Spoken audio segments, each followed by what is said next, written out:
Bonjour, nous sommes ravis de vous retrouver dans ce nouvel Instant T, aujourd'hui mardi 19 avril. Au sommaire de cette édition, étudier les récifs coralliens et leur évolution face au changement climatique. C'est l'objectif de la future expédition Tara, départ de la goélette pour le Pacifique fin mai prochain. La plaque matricule d'un soldat morbihanais de la Première Guerre mondiale, retrouvé dans un jardin à Verdun, un objet remis à la famille ce lundi, rencontre avec l'une de ses descendantes. Ils se sont lancés pour défi de créer leur propre brasserie locale.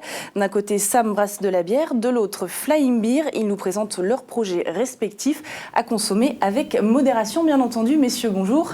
Bonjour. Et dans l'instant durable, aujourd'hui, opération zéro déchet, zéro gaspillage. Ça sera avec Céline Robert, éducatrice à l'environnement en Morbihan pour Eau et Rivière de Bretagne. Bonjour Céline. Bonjour. La goélette scientifique Tara va partir d'ici quelques semaines pour une nouvelle expédition. Son nom, Tara Pacifique. L'équipage de 16 personnes va étudier la biodiversité des récifs coralliens et leur évolution face au changement climatique. Durant 2 ans et demi, l'opération va récolter 40 000 échantillons issus d'une quarantaine d'îles, Panama, Japon, Nouvelle-Zélande. L'opération est inédite, surtout pour des Français, les leaders de l'étude du corail étant les Australiens. On écoute le directeur général de la fondation Tara Expédition nous expliquer la mission. On va essayer de comprendre comment cet écosystème qu'est le corail, qui est en fait un mariage entre un animal et puis une petite algue, comment ce mariage se comporte, comment parfois ce mariage résiste au changement climatique et au stress en général. Et parfois ce mariage en fait il casse, il divorce, il y a un divorce entre cette algue et cet animal. Et au bout de quelques temps, ce corail parfois est amené à mourir à la suite de ce divorce. Et moi, je croyais qu'on connaissait très bien les récifs coralliens, qu'on savait comment ça fonctionnait, et il y a encore 2 ans. Et à force de travailler dessus avec les scientifiques, on se rend compte qu'en fait, on ne connaît pas grand-chose de comment ça fonctionne en fait. Et une grande fête est prévue le 28 mai prochain à Lorient, au port de Plaisance, pour le départ de Tara. C'est donc le 28 mai. Une belle histoire. À présent, 100 ans nous séparent de la guerre 14-18, des combats auxquels a participé Joseph Garrec avant d'être rapatrié à Pluneret pour blessure. Et cette histoire refait surface aujourd'hui. Une habitante près de Verdun a en effet retrouvé dans son jardin l'ancienne plaque matricule du soldat. Depuis, elle a remué ciel et terre pour retrouver la famille et lui remettre l'objet. Et c'est chose faite, Xavier Patrijon a assisté aux retrouvailles entre la famille et son histoire. Tout près de Pluneret, à quelques heures d'une nouvelle immersion dans le souvenir de son grand-père, il est temps pour Fabrice Billard de rassembler les quelques traces du passé d'un soldat de la Grande Guerre. Livret de famille, documents de guerre, quelques médailles et une photo, la seule. Voici ce qui lui reste de Joseph Garrec, revenu ici après avoir été blessé sur le champ de bataille. Un souvenir bientôt complété par la plaque matricule de cet ancien combattant retrouvé dans un jardin près de Verdun. La surprise a été grande, l'émotion aussi, parce que voilà, il revient nous faire un coucou, là, c'est étonnant, quoi. 100 ans, en plus, 100 ans après cette grande guerre, donc voilà, c'était vraiment un beau moment, quoi. Une belle trouvaille qui ne va pas manquer de rassembler. Il ne reste plus d'enfants de M. Garrec, il avait 4 enfants, ils sont tous décédés. Il lui reste par contre, on est encore 9 petits-enfants et il reste une belle-fille. La famille s'était un petit peu éloignée, donc, et ce qui est génial dans tout ça, c'est que là aussi, ça nous a permis de nous recontacter et puis ça va nous permettre de se retrouver autour de cet événement-là, quoi. Et c'est aux archives municipales de Vannes que ce rendez-vous spécial a lieu. La famille se retrouve. Et ça c'est moi, oui. Ça c'est toi, ça c'est Christine. Oui. On veut immortaliser ce moment-là. On a l'impression qu'il est avec nous là, en ce moment. Et celle qui a retrouvé le médaillon est chaudement accueillie. Ouais, sans vous, on ne serait pas là. Donc... Non, La plaque a été retrouvée il y a près de 2 ans. Dès lors, cette habitante a entamé des recherches puis s'est rapprochée des archives municipales. Au fil des recherches, la famille a été retrouvée et les archives ont organisé cette passation de mémoire. Quand j'ai vu qu'il y avait des inscriptions, c'est là que je me suis dit, il faut retrouver d'où elle vient et à qui elle appartenait. On est assez émus parce qu'on ne pensait pas du tout que ça aurait une telle ampleur. Et de réunir toute la famille, là, c'est émouvant, ça fait plaisir. C'est sûr, hein, parce qu'on ne savait pas, sans cette médaille, on n'aurait jamais Parce qu'il n'en parlait pas beaucoup, quoi, de la guerre, hein, ni de ses blessures. Je me rappelle très bien de ça. Mais il n'en parlait pas beaucoup. Un beau souvenir, mais aussi et surtout une famille qui s'est retrouvée, avec un grand-père pas si loin. Une histoire émouvante. Tout de suite, on retrouve nos invités. Et donc aujourd'hui sur ce plateau, nous accueillons Samuel Moison et Sébastien Gemeline. Alors vous êtes tous les deux porteurs d'un projet, un projet de brasserie. Alors déjà une petite question, vous avez accepté de venir sur ce plateau en m'indiquant la brasserie c'est une grande famille. Vous avez quand même des projets qui sont pas complémentaires mais différents. Oui, tout à fait. Ils sont différents, mais donc la bière artisanale elle se développe de plus en plus en France. Et comme on disait tout à l'heure, si on se connaît un peu, voilà, on manque de houblon, on s'entraide. Voilà, c'est l'entraide. Pour l'anecdote, je connais un brasseur dans l'Est qui a dépanné un brasseur de Concarneau un jour où il avait un problème de matériel. Donc si jamais ça vous arrive dans la mise en place de vos projets, vous allez peut-être vous entraider. Il y a un marché pour la bière aujourd'hui en Bretagne, en France, face au gros. Alors, il y a un marché qui est en train en plus vraiment de se développer depuis le début des années 2000. Le marché a triplé, on va dire, pour les microbrasseries par rapport aux gros brasseurs, qui représentent toujours quand même 98% de la production. Donc on n'est pas grand-chose. Mais malgré tout, on commence à prendre de la place. Il y a une hausse de 5% tous les ans vis-à-vis des brasseurs artisanaux. Il y en a de plus en plus, c'est ça, même sur la Bretagne, il commence à y en avoir pas mal. Ouais, je pense qu'on est au moins pas loin de 60. Ouais, et donc, exactement. Il faut tirer son épingle du jeu. Vous allez tous les deux m'expliquer un petit peu vos projets. Samuel, vous, c'est Morganaise. Ouais, la Morganaise, expliquez-nous un petit peu le concept de votre projet de microbrasserie. Alors, la Morganaise, donc, qui veut dire sirène en breton, pour accentuer le côté breton de la bière. Et donc, une bière... là, donc, j'ai pas mis artisanale parce que, voilà, selon la loi, normalement, il faudrait que j'ai au moins 6 ans de pratique ou un diplôme d'État, sauf que les diplômes d'État, il me semble que ça n'existe plus. Mais du coup, voilà, j'ai pensé à l'appellation, on va dire, bière blonde ou par exemple brassée maison, qui pour moi, du coup, fait quelque chose de plus petit, l'artisan, quoi. Retrouver le petit artisan et non pas la grande brasserie, parce que certaines brasseries qui se disent artisanales sont énormes. Et elle n'a rien à voir entre moi et mon collègue, ça n'a plus rien à voir. Et donc vous, Sébastien Gemeline, Trobraise, alors Trobraise, concept à travers la Bretagne. Voilà, Trobraise, donc Tour de Bretagne. Moi, j'entreprends de faire un pèlerinage autour de la Bretagne avec un camion. Donc l'idée, ce sera de brasser dans le camion et de faire des ateliers, proposer des ateliers pédagogiques et d'aller vers les gens pour leur apprendre comment on brasse, comment sont faites les bières, avec quelles matières premières. Et pour ceux qui souhaitent brasser chez eux, comme nous on a commencé, partir avec des bonnes bases et avec des connaissances déjà qui tiennent la route, quoi. Donc ce seront des ateliers qui dureront entre 4 et 6 heures. Et pendant ce temps-là, on brasse 500 litres. Voilà. Tant qu'on ne brasse pas de l'air, c'est l'essentiel. Non. Samuel, qu'est-ce qui vous a motivé à changer ? Tous les deux, vous n'aviez pas du tout ce profil-là. Vous avez complètement changé d'orientation professionnelle. Oui, tout à fait. Moi, personnellement, c'est graphiste à la base. Et du coup, on va dire un retour aux sources, faire quelque chose avec mes mains, mes doigts. C'est ça qui vous motivait ? Oui, tout à fait. Et donc, en plus de faire un produit, et d'après, de pouvoir le partager avec des gens qui, selon les personnes, trouvent ça bon ou pas, mais bon, c'est échanger aussi. Sébastien ? Moi, j'ai travaillé 10 ans dans l'industrie, en bureau d'études, et dans l'automobile, dans le médical. Après, j'ai travaillé 11 ans à mon compte dans l'informatique. Comme Samuel, au bout d'un moment, il faut passer à autre chose, par tranche de 10 ans. Et du coup, la bière, c'est vrai qu'il y a un côté à la fois très scientifique, très carré dans l'élaboration, et en même temps un côté complètement créatif, puisqu'on invente nos propres recettes, on les fait évoluer, on teste, et il y a ce côté partage avec les gens qui est vraiment hyper important. Vous passez par là aussi, Samuel. Création à l'infini en plus. C'est ça qui vous anime aussi dans ce projet-là ? Oui, parce que par rapport à mon métier de base, justement, il y a le côté créatif. Et ça, je voulais par contre le garder. Et ça me permet de côté créatif et le côté manuel. Ça relie les deux. Exactement. Très convivial, produit festif. Voilà. Alors, je rappelle à consommer avec modération. Il faut qu'on martèle Ouais, le bien sûr, message. Bien sûr. C'est des produits plus de dégustation. Oui, vous vendez bien là. Dites-moi, vous avez tous les deux lancé un financement participatif. Alors, vous sur KissKiss Banque, vous sur Gwenec. Dites-moi, rappelez-moi un petit peu ce dont vous avez besoin. Sam, c'est 8 500 €. Vous avez collecté 64%. Il reste 12 jours. Ouais. À quoi va servir la collecte ?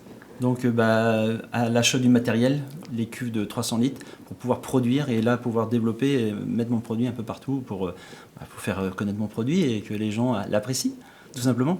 Ouais. Alors vous, c'est 6 000 €, 35%, il reste 65 jours. Voilà. Donc pareil, achat du matériel, d'ailleurs je vois que... Vous pourrez peut-être vous les changer. Oui, non mais c'est important, je vois qu'on est dans le même concept au niveau du matériel, quelque chose d'assez artisanal, et voilà, donc on échangera des choses.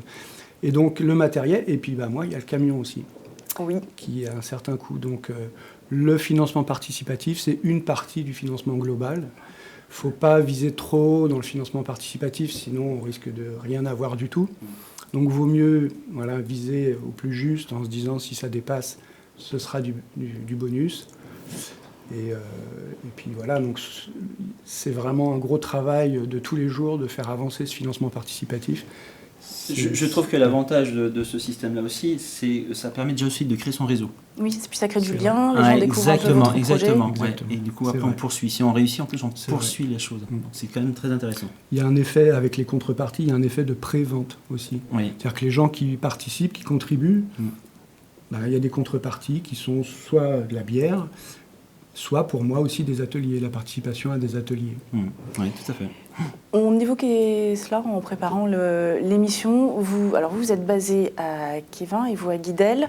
Vous allez rayonner vous voulez rayonner sur la Bretagne, mais la Bretagne n'est pas en dehors. Vous prétendez pas c'est compliqué d'imaginer de sortir de la région.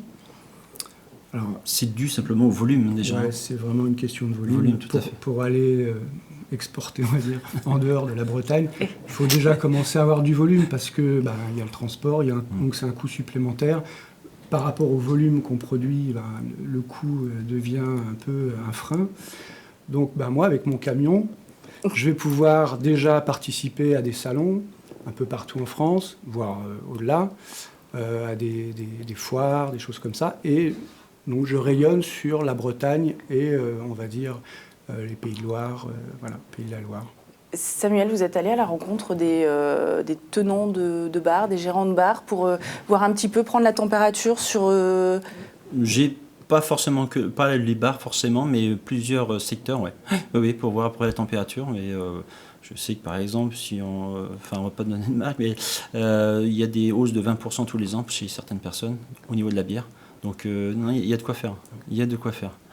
Comment qu'est-ce que vous pourriez nous dire pour défendre votre projet et inviter les téléspectateurs à vous aider dans le financement participatif? Il reste 12 jours, je rappelle. Oui, alors c'est vrai que moi, je commence c'est la ligne droite. Dernière ligne droite. Ouais, et donc, tout simplement, je pense que ce sont des produits locaux et c'est la tendance, la grande tendance.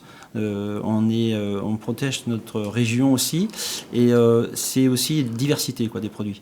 Donc ma bière n'est certainement pas la même que celle de mon voisin. On peut consommer les deux avec modération, je rappelle. Voilà, et donc une personne peut aimer ma bière, pas aimer la sienne, ou aimer la sienne et pas aimer la mienne, mais en tout cas, moi je pense que c'est la diversité. La diversité. Et on ne reste pas dans un produit standard. Alors, pour compléter, je vais dire que en fait, mon objectif, c'est vraiment de donner ces lettres de noblesse à la bière. Comme le vin, là, en France, on a la culture du vin.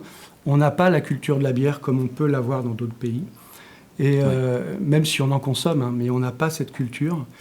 Et donc, ce que je veux, c'est ProBrace, c'est vraiment aller évangéliser la population, dire voilà, la bière, c'est un produit naturel, un produit de qualité qu'on peut marier avec des différents mets. Exactement.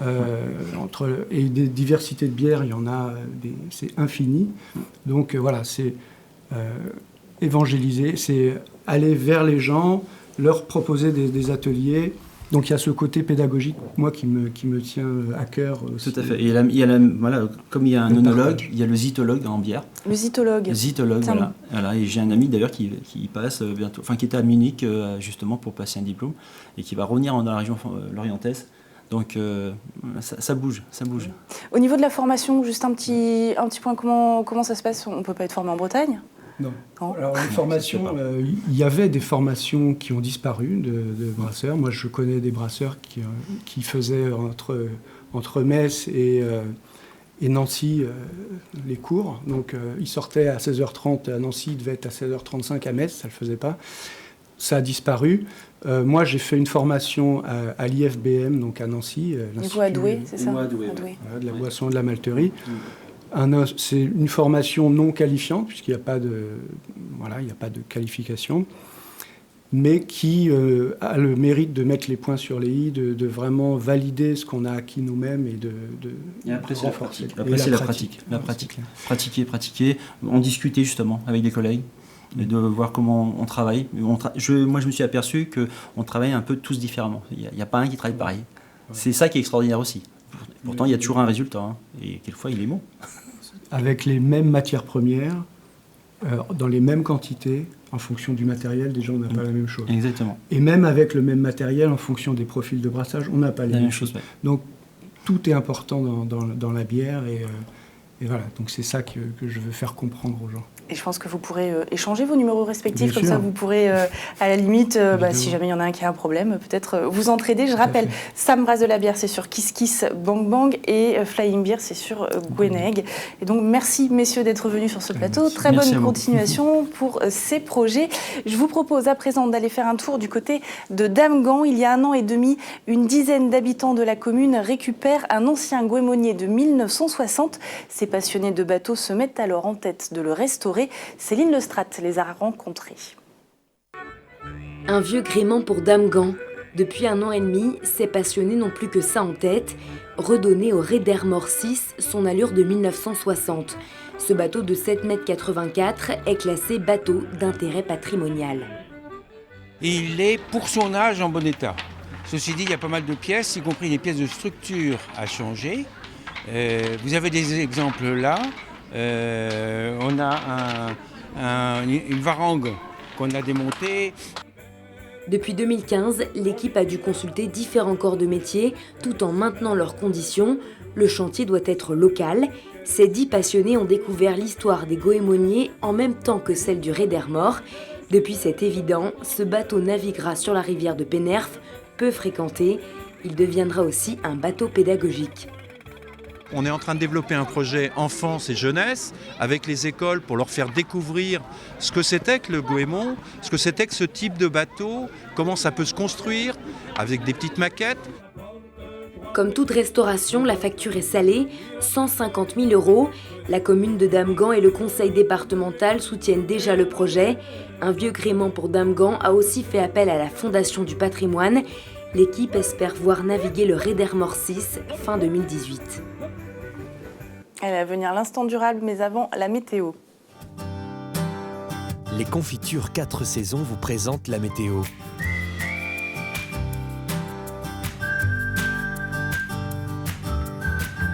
Les 4 saisons, la nature retrouvée. Bonsoir à tous, après cette très belle journée printanière, un bras de fer va s'opérer ce mercredi entre un anticyclone présent sur l'Europe du Nord et puis une dépression au large de la péninsule ibérique. Le changement de temps aura bien lieu, mais il sera très progressif puisqu'en matinée vous aurez droit encore à un ciel lumineux, voilé par des nuages élevés, le tout avec du vent d'est compris entre 50 et 60 km/h et avec des minimales qui afficheront 5 à Pontivy, 6 degrés à Rennes, 7 à Saint-Malo et Lorient, puis 8 à Brest. Dans l'après-midi, le ciel voilé se maintiendra, mais notez que des nuages plus menaçants arriveront par le sud-ouest. Ils pourront parfois lâcher quelques ondées, mais pas avant 17 ou 18 heures. Quant au vent d'est, il se maintiendra et soufflera encore assez fort, autour de 50 à 60 km/h. Les maximales, elles, resteront printanières. Profitez-en bien car le week-end sera beaucoup plus frais. Excellente soirée à tous. Les confitures 4 saisons vous ont présenté la météo.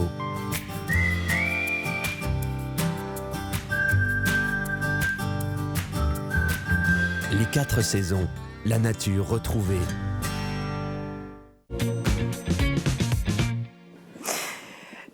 retrouvons Céline Robert. Céline, vous avez participé il y a quelques temps à des ateliers dans le cadre d'une opération menée par Lorient Agglo, zéro gaspillage, zéro déchet. Avant de parler des ateliers, vous allez nous expliquer un petit peu qu'est-ce que c'est que cette opération de Lorient Agglo.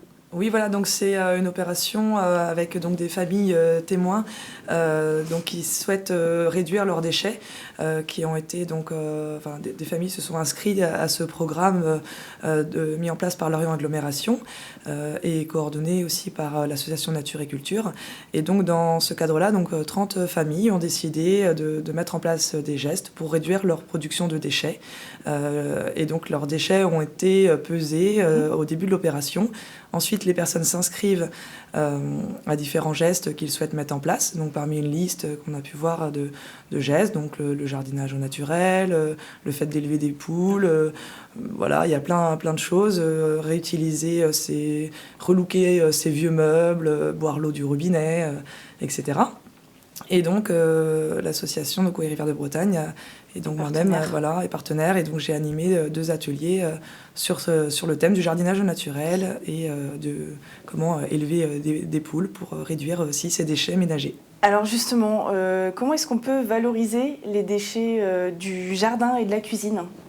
Alors, par le compostage, notamment, ça, c'est une pratique très intéressante. Donc là, j'ai apporté un petit échantillon de compost pour montrer un petit peu ce qu'on peut faire, un peu ce que ça donne d'avoir son compost à la maison. Donc l'intérêt en fait de faire son compost, c'est d'utiliser justement tout ce qui est épluchure de légumes. C'est la marc du café, il peut y avoir... les épluchures, restes alimentaires. Alors ça dépend lesquels, pas de viande, pas de poisson. On évite aussi, certains disent ok pour le pain rassis, mais voilà, c'est vrai qu'il faut surveiller plutôt tout ce qui vient de la nature, vient du jardin, qui retourne au jardin. Moi, c'est un petit peu ma conception des choses. Ensuite, dans ce composteur, quand vous avez un jardin, vous avez une pelouse, un petit espace de pelouse qu'il faut tondre, donc aussi un peu de tonte de pelouse. Ça, c'est intéressant aussi d'en mettre dans son composteur.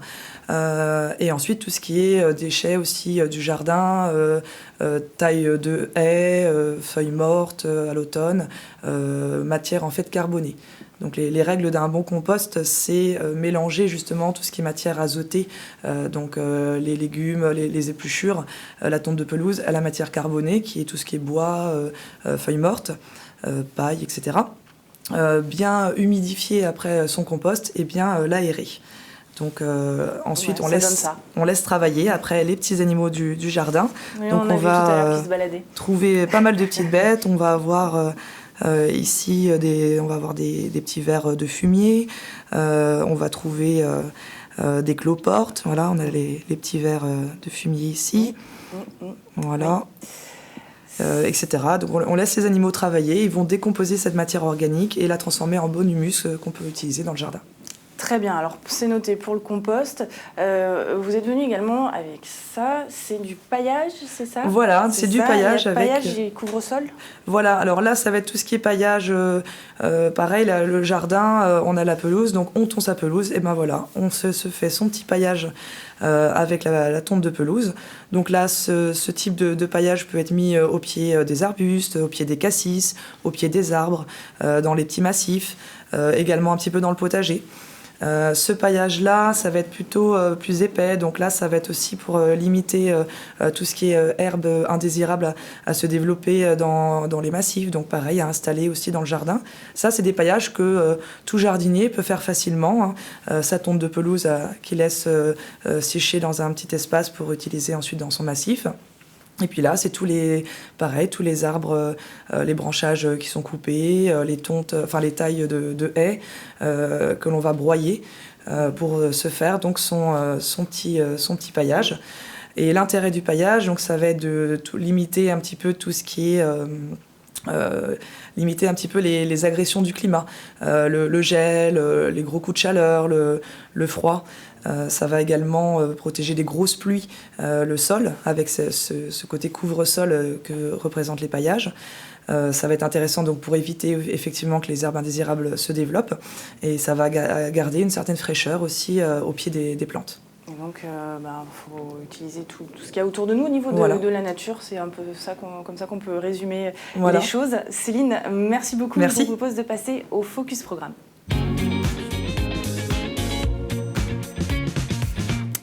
Et ce soir, Doc en Bretagne vous fait découvrir les éditions Rougerie. Depuis 1948, elles offrent aux lecteurs des œuvres poétiques rares, choisissant de publier des auteurs oubliés ou peu connus. C'est rediffusé ce mercredi à 14h et 23h. Samuel Moisan, Sébastien Gemeline, merci beaucoup. Bonne continuation pour vos projets.